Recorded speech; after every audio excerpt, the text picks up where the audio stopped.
Bueno, pues ya estamos de vuelta. Espero que les haya gustado ese reportaje y se animen a visitar el centro de Santander. Ahora vamos a dar un giro de tuerca totalmente y vamos a hablar de nacionalismos. El motivo es esas conferencias que se están impartiendo en el Paraninfo de la Universidad desde la semana pasada, que continúan hoy en concreto a las 6 de la tarde para hablar del exilio nazi y que seguirán mañana y pasado hasta el jueves. Bienvenidos Miguel Ibáñez, Manuel Suárez, uno de los conferenciantes, que fue además el 9 de enero en concreto, y Miguel Ibáñez, que es el director de la CEP, que junto a la universidad han organizado estas conferencias. Bienvenidos a los dos. Muchas gracias, buenos días. Muchas gracias. He dicho bien Manuel Suárez, ¿verdad? Sí. Estaba pensando, ¿me he equivocado el apellido? No. No, Suárez. Bueno, Miguel, vamos a aprovechar estos minutos que tenemos hasta la 1 prácticamente para hablar de estas conferencias, hasta las 2, perdón, para hablar de estas conferencias, el motivo, el por qué habéis elegido este tema. Bueno, el centro de profesorado se ocupa de darle formación al profesorado de secundaria, eso por una parte. Por otra tenemos la universidad, en el campus cultural de la Universidad de Cantabria, que se encarga de sacar un poco fuera de la universidad toda esa sabiduría que tiene la universidad. Entonces, entre las dos instituciones nos pusimos de acuerdo para organizar un curso sobre un tema candente como es el de los nacionalismos, que podía en principio interesar a profesores de historia, de secundaria. Pero no lo pensamos como algo que fuera solo dirigido a profesores de historia, sino que aprovechando precisamente la colaboración con la universidad, queríamos extenderlo un poco a otros profesores y al público en general. Y está siendo un éxito, la verdad. Ayer estaba la sala llena. Además no se requiere inscripción, la no gente se requiere que esté interesada inscripción, puede es de libre acudir. entrada, hasta cubrir el aforo de la sala, que creo que es de 120 personas. Y todos estos días la hemos llenado, hemos tenido intervenciones brillantísimas. La de Manuel, que está aquí a mi derecha, es una de ellas. Vamos, yo la verdad es que estoy muy contento de cómo está saliendo. Bueno, y Manuel, aprovechando, háblanos de esa conferencia. ¿Qué trataste el 9 de enero? Bueno, la idea es que en este ámbito, además tan actual, del problema del Estado, de las naciones, de la supranacionalidad y Europa y todos los ámbitos en los cuales nos movemos, era conveniente explicar un poquito la trayectoria histórica de España como Estado y como nación. Y sobre todo los diversos proyectos de Estado y nación que en ese proceso largo de 2 siglos han ido construyendo lo que llamaríamos los dos grandes universos de la realidad española, la republicana y la monárquica. Entonces teníamos cuatro ejes de balance: Estado y nación, república y monarquía, y hemos hecho un balance y un análisis de esa línea y esa proyección entre 1808 y 1900 aproximadamente. ¿Qué es el nacionalismo? Porque uno de los títulos es el nacionalismo imaginario. ¿Qué podemos decir que es el nacionalismo para entenderlo? Porque hay muchos nacionalismos muy distintos, ¿no? Bueno, ahora me corregirá Manuel si digo alguna barbaridad. Yo creo que el nacionalismo, antes que nada, precisamente es una construcción social, es decir, es algo imaginario, por el cual a la gente que vive en determinado territorio se les convence de que vivir en ese territorio es ser especial, es ser distinto de los vecinos. Lo mismo que te pueden convencer en un momento dado para hacerte de una secta, de un partido político o afiliarte a una gran empresa, lo que sea, ¿no? Bueno, ha habido en España una serie de partidos políticos que han medrado convenciendo a los habitantes de determinados territorios de que ellos tienen derechos históricos que los demás territorios no tienen, de que tienen determinadas características lingüísticas, incluso étnicas, porque en algún caso el nacionalismo tiene un origen claramente étnico, racista, por decirlo claramente, que los demás no tienen, y que a su vez lleva a una parte reducida del territorio español, Cataluña, el País Vasco, lo que sea, lleva lo que siempre fueron, algo que los españoles yo creo que ya afortunadamente tenemos superado, que es una visión esencialista de la nación. Algo que España, por ejemplo, se nos decía a nosotros, España más o menos, todavía soy de los que de pequeño estudió que España existe por la providencia divina. Dios quiso que existiera España y por eso se apareció aquí la Virgen del Pilar y por eso vino Santiago a morir en Compostela, etcétera, etcétera. Bueno, pues esa serie de mitos que los españoles creo que hemos superado siguen teniendo vigencia en determinados territorios de España aplicados a la colectividad local. Y ahora ya que hable un experto. No, es verdad, el nacionalismo es un universo complejo. Para empezar hay que señalar una cosa, ¿no? Las naciones no son entidades que han tenido una larguísima vida, son los modos de articulación social y política que se ha dado a la sociedad en un momento determinado de la historia.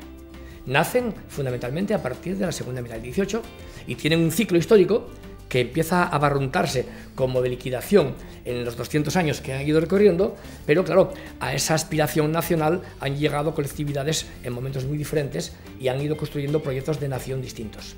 Bien, la clásica época de los nacionalismos es la segunda mitad del XIX, y en ese momento hay unas naciones instaladas que han nacido como estados a partir de la liquidación del viejo orden preliberal, y hay otras que aspiran a conseguirlo. Estamos en esta especie todavía de los últimos coletazos de disputa entre las viejas naciones-estado que surgen de las revoluciones del siglo XIX y los nuevos horizontes de nación y nacionalidad y nacionalismo que hay en comunidades políticas o sociales determinadas.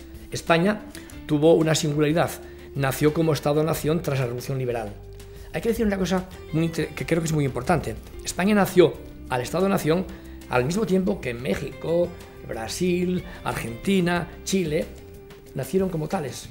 España no es producto de esa larguísima historia que Miguel comentaba ahora, desde Recaredo o desde los hispanos, cuyos además estamos viendo series de televisión que tienden a exaltar esa realidad. España es producto de la liquidación de la llamada monarquía hispánica o monarquía católica. Y de ahí surgió España como Estado-nación. Y a partir de ahí tuvo que llevar a cabo un efecto llamado de nacionalización, cuya efectividad pues, muestra que ha sido bastante limitada porque han emergido otras naciones alternativas, País Vasco, Cataluña, Galicia, que cada una de ellas en sus características culturales e históricas van reclamando espacios de reconocimiento, legitimidades, soberanía y Estado. ¿Y qué tenemos que reconocerle a esas, sobre todo a esos dos núcleos principales, ¿no? De Cataluña, de País Vasco? ¿Es inventado o hay que reconocerles también que tienen su parte de razón, histórica o no? Hombre, yo no sé, si se habla de derechos culturales, pues sí, hombre, desde luego no se puede negar la existencia de un idioma catalán, por ejemplo, de un idioma vasco, también parece razonable que esos idiomas se lleven a la enseñanza oficial. Recordemos que en países como Francia, que nadie va a poner en duda la legitimidad democrática de Francia, hoy por hoy el único idioma oficial en la enseñanza es el francés y en la administración. El bretón o el corso no son idiomas oficiales. Nadie se le ocurre por eso decir que es un Estado terrorista, un Estado opresor, fascista y no sé qué más.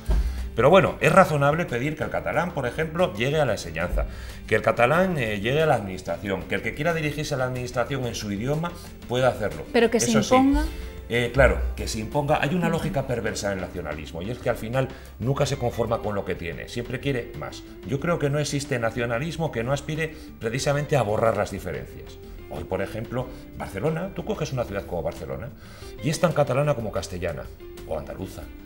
Hay barrios de Barcelona en los que oyes acento andaluz a todas horas. Bueno, pues precisamente lo que quiere hacer el nacionalismo siempre, incluido en su época el nacionalismo español, lo que siempre quiere hacer es borrar esa diversidad para uniformarlo todo y que la gente sea, según responda a un tipo de ciudadano ejemplar, que sería el perfecto español o en este caso el perfecto catalán. Y en ese sentido el nacionalismo me parece peligroso, sí.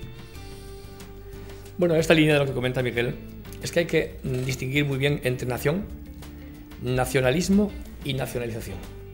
La nación, en el fondo, es un imaginario, porque sabemos lo que es el Estado.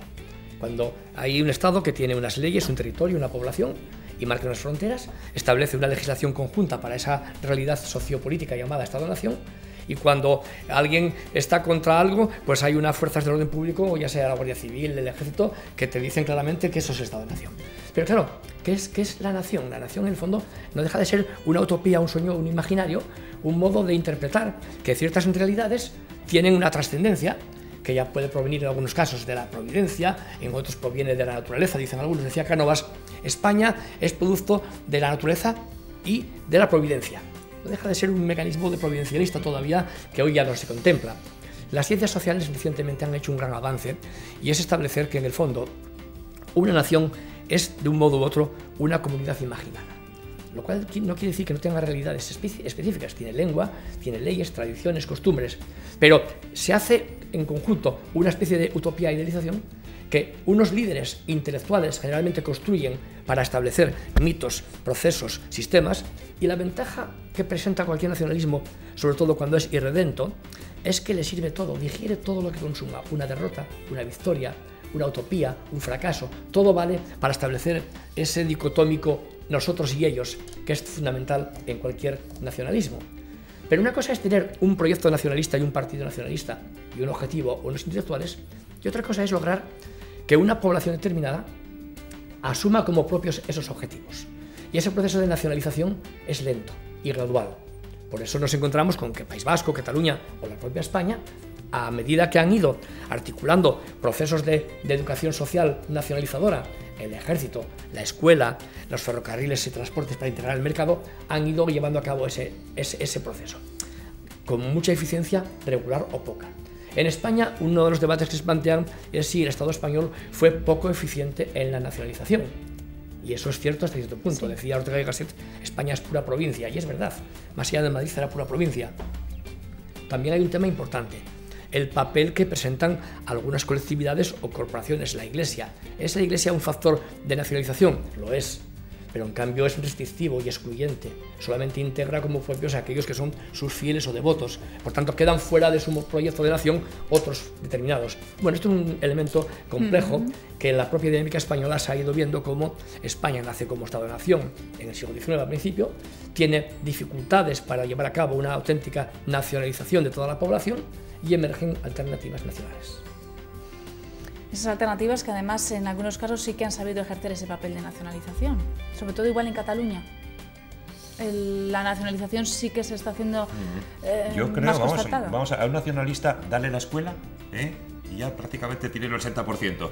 Si a los niños catalanes desde pequeños en la escuela se les está convenciendo de que efectivamente son distintos, y se les está instruyendo en esa serie de mitos nacionales, se les hace creer en ellos. Sí, efectivamente, pues ahí tienes ya uno de los más poderosos sistemas de uniformización que puede haber.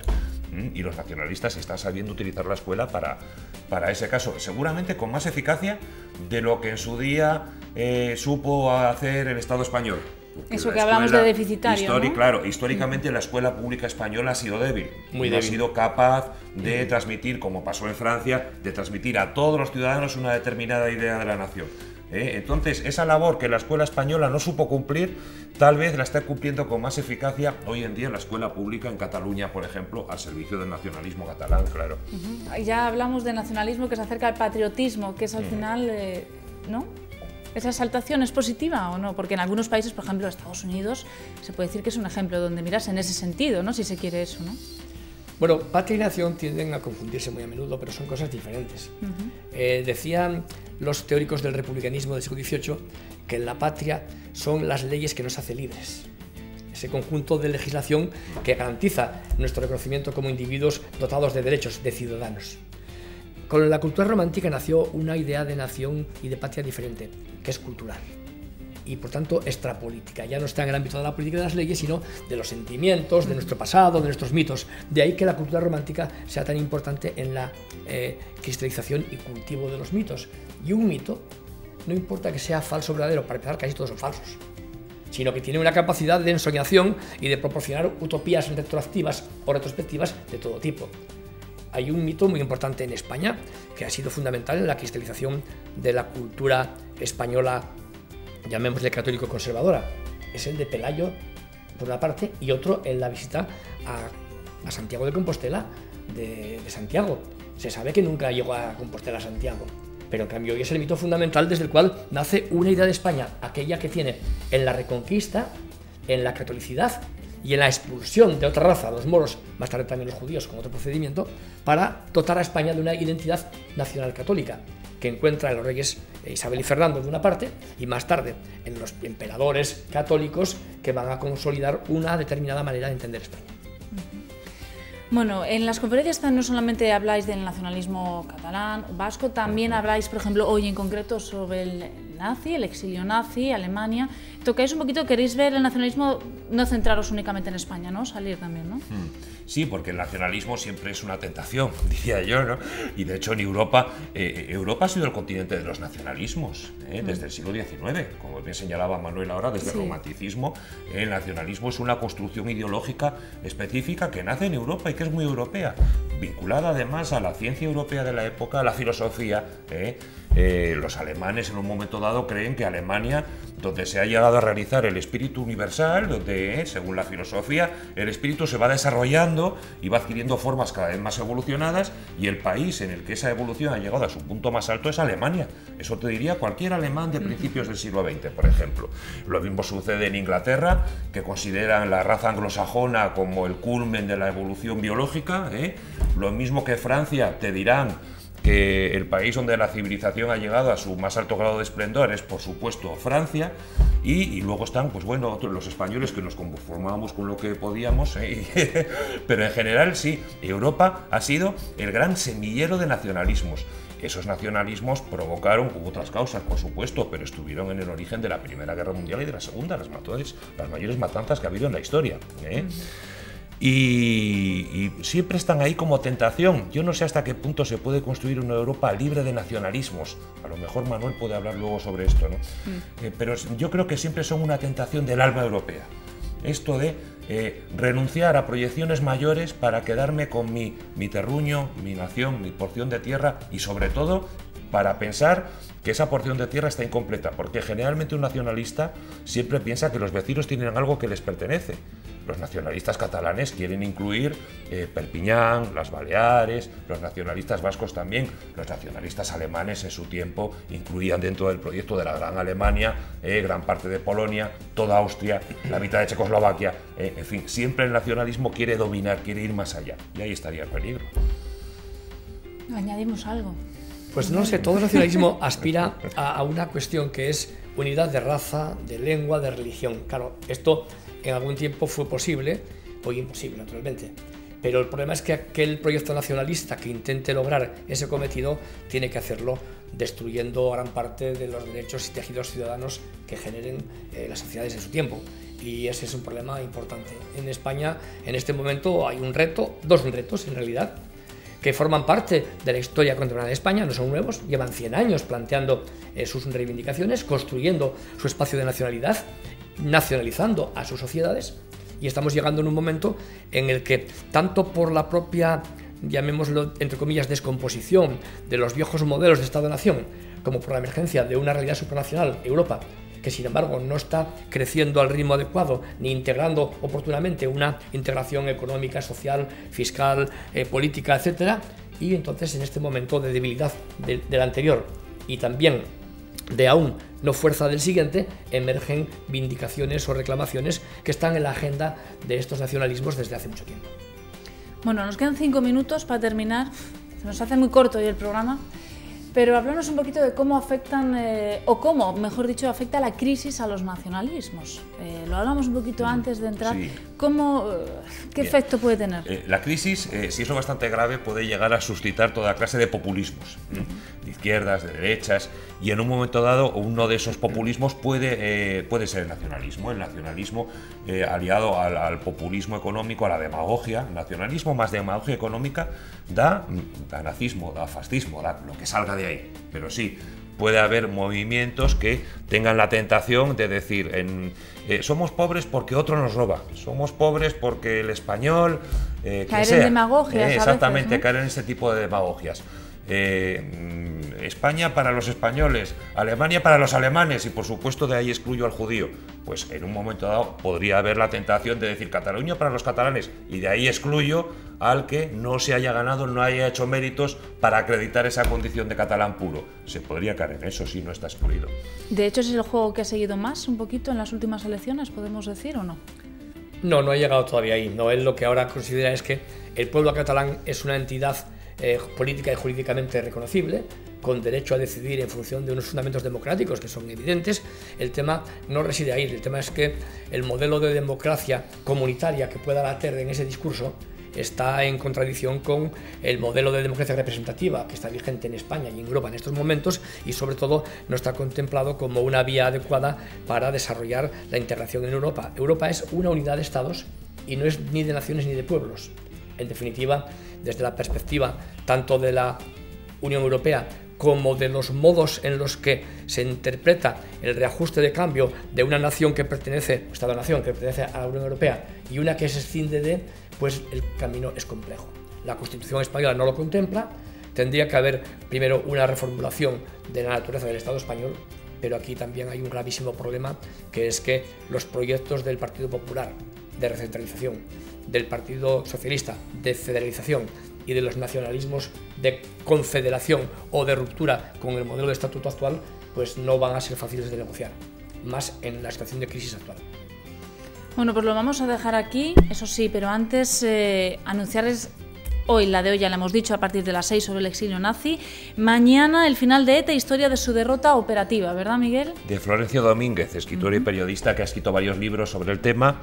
Y quería decir que la del día 17 de enero lo hemos cambiado porque viene el profesor Antonio Elorza, que viene de Madrid, que nos va a hablar también sobre este tema. Y la que estaba prevista el día 17 de Manuel Estrada Sánchez pasa al lunes siguiente. Ante el éxito de crítica y público, lo prolongamos un día más. Sí, porque en teoría terminaba este jueves, pero al final lo prolongamos al lunes. Perfecto, pues todavía tienen ahí 3 citas que pueden disfrutar. Entonces, muchas gracias, Manuel, Miguel. Gracias a vosotros. Y nada, hablaremos en el futuro. Muy bien.